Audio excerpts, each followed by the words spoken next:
Alright, so in this problem we have a car that starts from rest and it accelerates at 3 meters per second squared in a straight line, and we are asked to find how fast this car is moving after 7 seconds. Right? So the first thing I want to do is I want to be able to visualize what this problem is asking me, right? So I'm just going to draw a car. It's going to be a nice little boring old car, just a box, and okay, fine, I'll add some wheels. And so this car starts at rest, right? And then it starts to move in a straight line, and it gets faster, faster, faster, faster over time. And we want to find out how fast it's moving after 7 seconds, right? So the first thing you want to do is ask yourself, what is this problem asking me to find, right? So we want this velocity after a certain amount of time. So in other words, you could say that we are trying to find a final velocity, right? And then so once you pick out the variable that you're trying to find, you want to ask yourself what variables have been provided to me in this problem, right?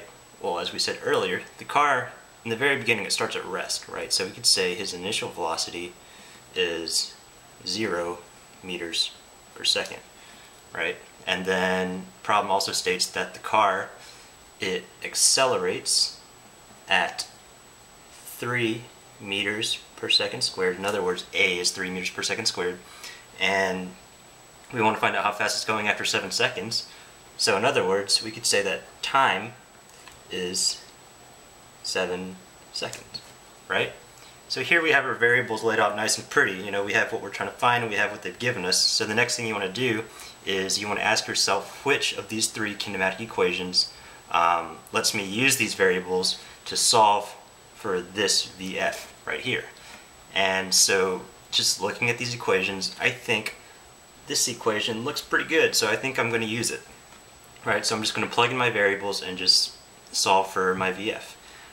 So we have 3 meters per second squared equals VF minus 0 meters per second all over 7 seconds, right?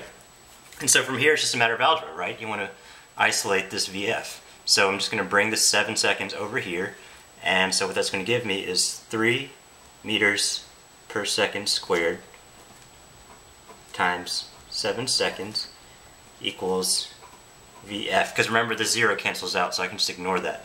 And then from here you can see that my seconds, they cancel out, and so what that leaves me with is a VF equals 21 meters per second, and that is my answer.